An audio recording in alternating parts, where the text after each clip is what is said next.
They rank as professional football's winningest organization over the last decade, and the prophets say their Super Bowl dreams finally will be fulfilled. Carrying the NFL's best record and longest winning streak into this AFC championship game, Kenny Stabler and the mighty Oakland Raiders hover on the brink of a Super Bowl berth. Stabler's shrewd veteran leadership carried the Raiders to their best finish since their 1967 Super Bowl team. And now only an old nemesis stands between the Raiders and their return to pro football's biggest game. But while Joe Green and the Steel Curtain pose a threat to Kenny Stabler, Franco Harris' questionable condition poses a problem for the defending champion Steelers. The Steeler attack is based upon a strong performance from its running backs, and in Harris' absence, the full burden of moving the football would fall upon quarterback Terry Bradshaw. The Steelers will need a big game from Bradshaw to win, but the 7-year veteran missed a lot of action during the Steelers' stretch drive and might prove a bit rusty.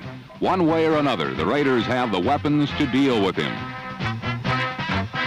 If there's a psychological advantage, it may belong to the Steelers, who have beaten the Raiders in the last 2 AFC title games. But somehow one gets the feeling the Raiders aren't intimidated in the least.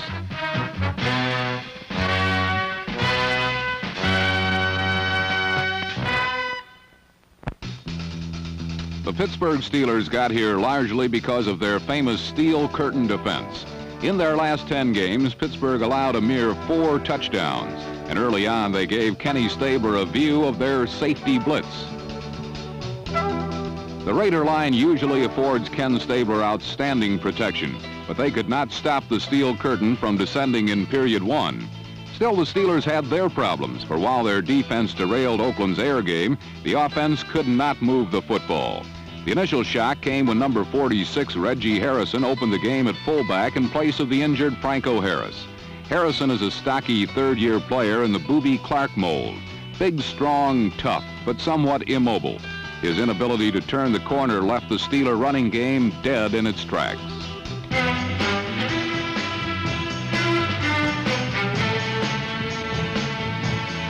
Far less agile than Franco, Harrison fell prey to Raider pursuit as Oakland shut down Pittsburgh's ground attack early.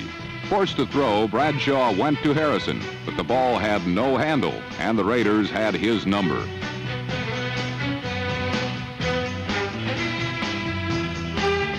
A disconsolate Franco Harris looked on as Oakland completely stifled Pittsburgh's offense, then turned in the game's first pivotal play.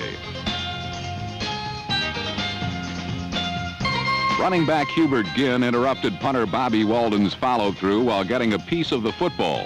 The ball rolled dead on the Steeler 38, and Errol Mann soon capitalized on Oakland's inspired special teams play for the game's first points.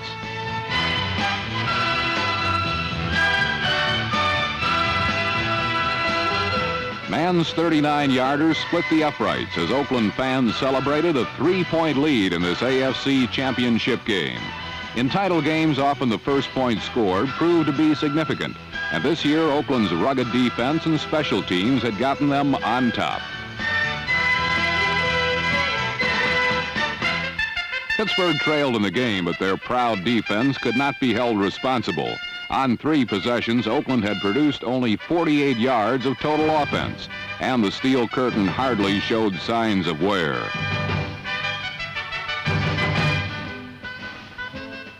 But while the Steel Curtain controlled the Raider attack, the Steelers did not show the slightest semblance of offense. Forced to throw, Terry Bradshaw could not solve the riddle of Oakland's 8-man zone coverage. 0 for 5 passing in period 1, Bradshaw continued to flounder in period 2. Despite outstanding protection, Bradshaw's bullets over the middle consistently bit the dust.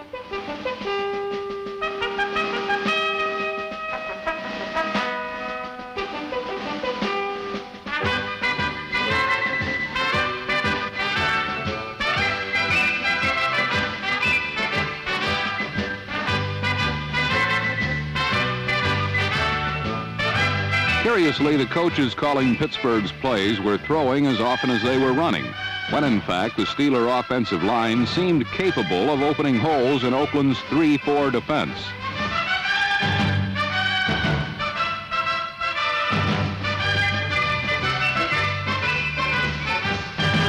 But Pittsburgh's ground efforts were sandwiched between Bradshaw's ill-fated passing attempts.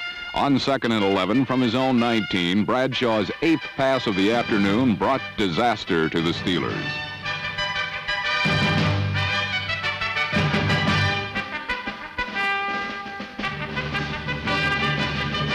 Linebacker Willie Hall's interception and return carried to the Steeler 1. Way back in Week 1, Willie Hall's fourth-quarter interception set up Oakland's game-winning field goal and Oakland's come-from-behind win over this same Pittsburgh team. Today, his big play put the good guys in prime scoring position, but the last yard is often the hardest one to get. Pittsburgh twice stopped Oakland cold. Another fruitless line plunge would have set up a crucial fourth-down situation and a big decision for the Raiders. But Kenny Stabler would not let that happen. Stabler surprised the Steel Curtain by sending Clarence Davis over right tackle for the score. The heated battle was growing more intense, and for the first time, the bad blood between these two AFC rivals came to the surface.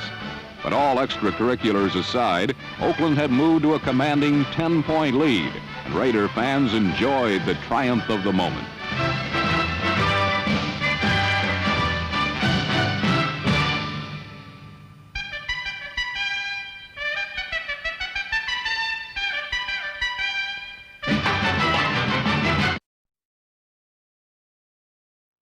Trailing by 2 scores, the burden fell hard upon Terry Bradshaw.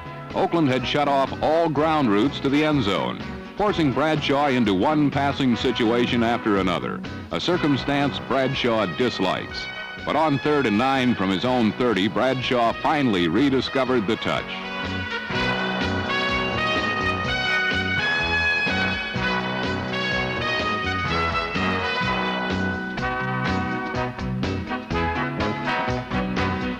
Frank Lewis' big 11-yard reception gave the Steelers their initial first down of the game.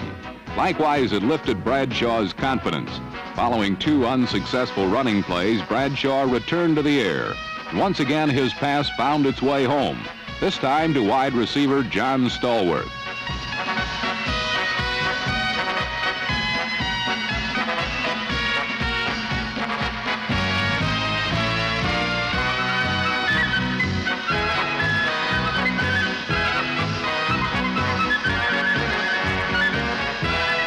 Stallworth's 18-yard reception moved Pittsburgh to the Raider 37, their deepest penetration of the afternoon. Bradshaw's mid-range passes were exposing a few soft spots in Oakland's outstanding zone coverage. On the very next play, Bradshaw again went over the middle, this time to Lynn Swann as Pittsburgh's air game continued to find the range. Swann carried to the Oakland 7-yard line as Pittsburgh moved into view of Oakland's end zone for the first time on the afternoon. On first down, Bradshaw went to his most potent goal line weapon, and Reggie Harrison powered home.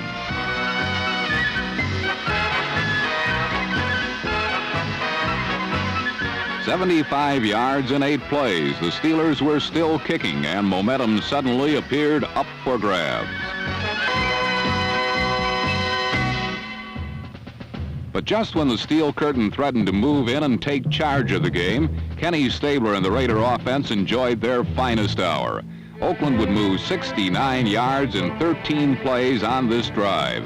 And all along, Stabler's superb play calling and Raider execution kept the Steel Curtain from gaining a foothold.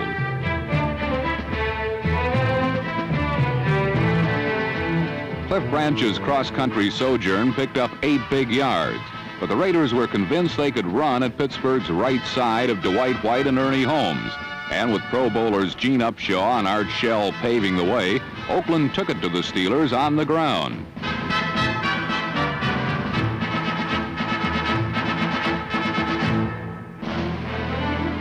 Mixing his plays to perfection, Stabler took advantage of down situation, field position, and Pittsburgh's tendency to send the big pass rush on apparent passing downs as the Raiders blew open holes.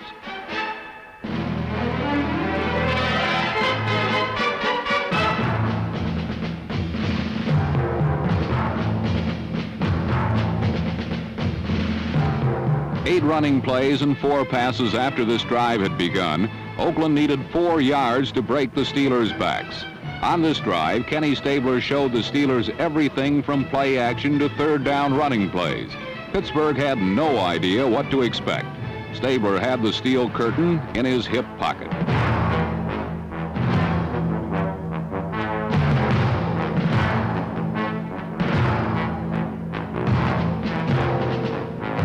Warren Bankston's touchdown grab culminated Oakland's storybook perfect drive and nailed Pittsburgh's coffin shut. Oakland had marched the length of the field in just under 5 minutes and had torn the heart out of the Steelers. When they needed to be tough, the Raider offense had reached back, and now they took a 10-point lead to the locker room at the half.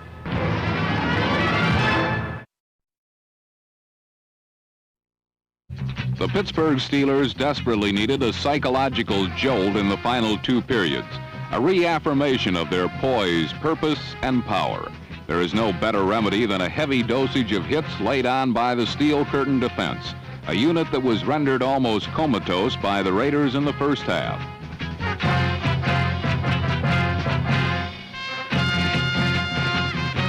Although they clouded Raider heads with cobwebs, Pittsburgh could not deny Kenny Stabler and an Oakland team that smelled victory and the roses that grow in Pasadena.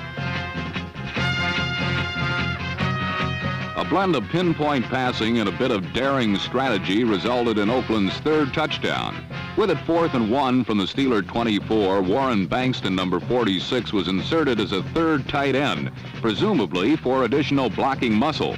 Instead, he proved a Trojan horse who was unwittingly allowed entry to the Steelers secondary.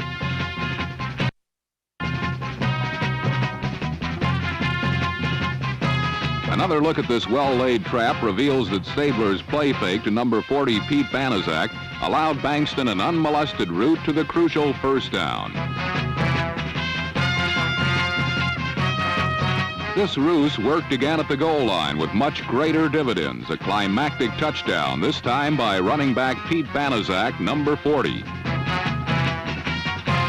A second angle shows that Stabler victimized a maximum blitz on 2nd and goal by lobbing over the rush to the embarrassingly wide-open Banaszak.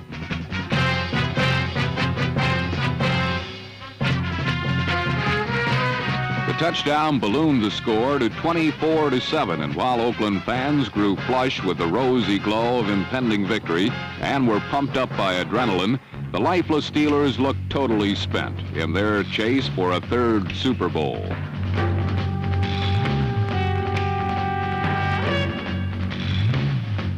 One Steeler who never asks for quarter and never gives it is Jack Lambert, number 58, the Steelers' all-pro middle linebacker. Mean Joe Green once said that Lambert is so mean he hates himself.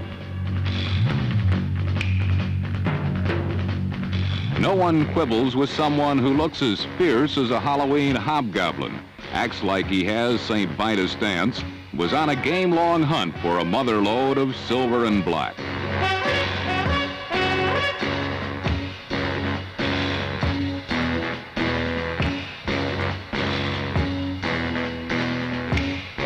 Pro football players rarely quit. Rather, they let up. Lambert never does. He plays hard from first gun to last, from sideline to sideline, goal line to goal line.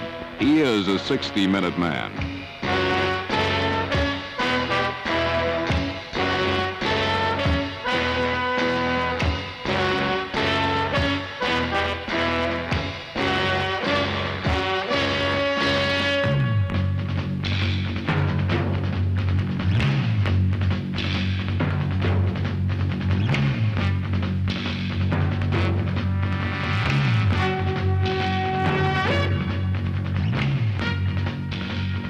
But like Hannibal at the gates of Carthage, no one man, no matter how cunning or willing, can defeat a whole army on a crusade.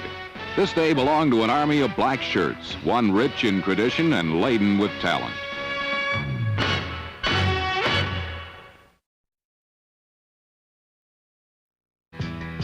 Coupled with an offense that controlled the clock, the Raider defense controlled the Steelers. These are the 2 most physical teams in pro football. When they play, the stands quake and earth shakes. For For 4 quarters, Oakland tattooed Pittsburgh with a volley of stinging hits and dominated them physically, something few teams have ever been able to do. For every hard yard gain, there was an equal measure of punishment exacted.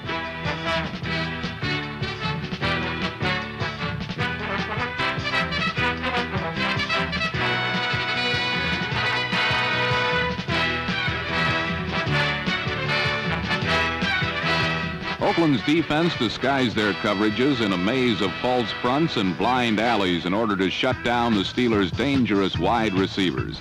The only vacuum in their secondary was the middle ranges, where Pittsburgh tight ends were granted some precious seconds of freedom.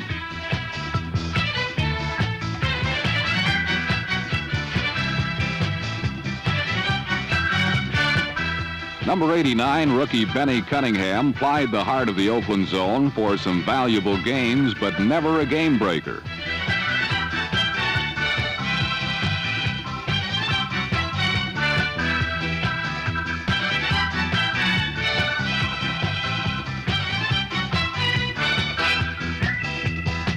Missed opportunities and the failure to find the open man in this labyrinth of coverages frustrated the Steelers on the infrequent opportunities they had to put up some points.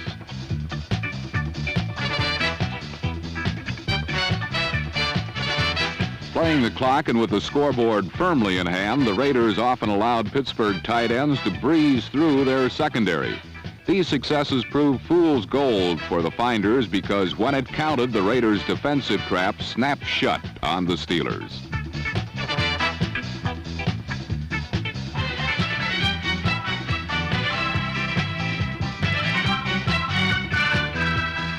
The momentary frustration of number 26 Skip Thomas paled before the agony endured by Lynn Swann.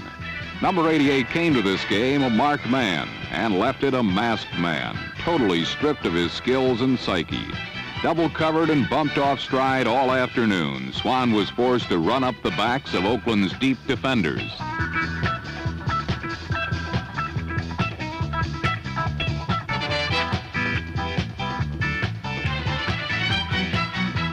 All week long, a heated dialogue transpired between Swann and Raider defensive backs.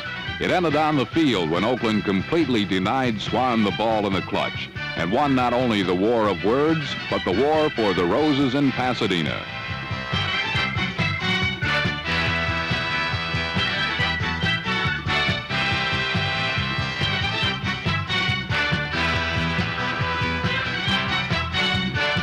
For Lynn Swann, Terry Bradshaw, and the rest of the Steelers, the magic had vanished. The bombs diffused and kicked aside. The season cruelly crushed, the dreams all gone up in smoke.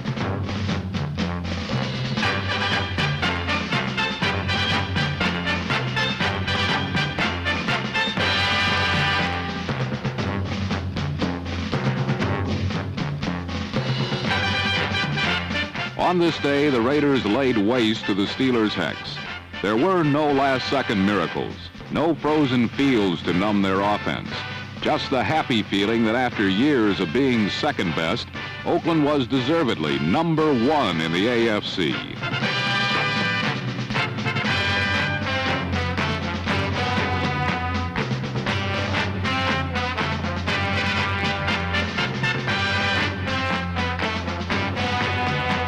The game ended like it began, with the Steelers throwing into a crowd.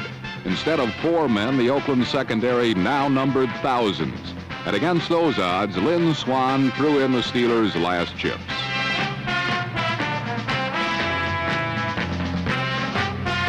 Now that Oakland convincingly proved that they were the best team in the AFC, they have a final challenge. Many have called the Raiders the best team never to have won the Super Bowl. On January 9th in the Rose Bowl, everyone will know the answer to that question. But win or lose, they have achieved something no team has been able to do for 3 years. Beat the Pittsburgh Steelers when it counts. For most teams, that would be enough to ease the chill of a long winter. For the Oakland Raiders, it is not.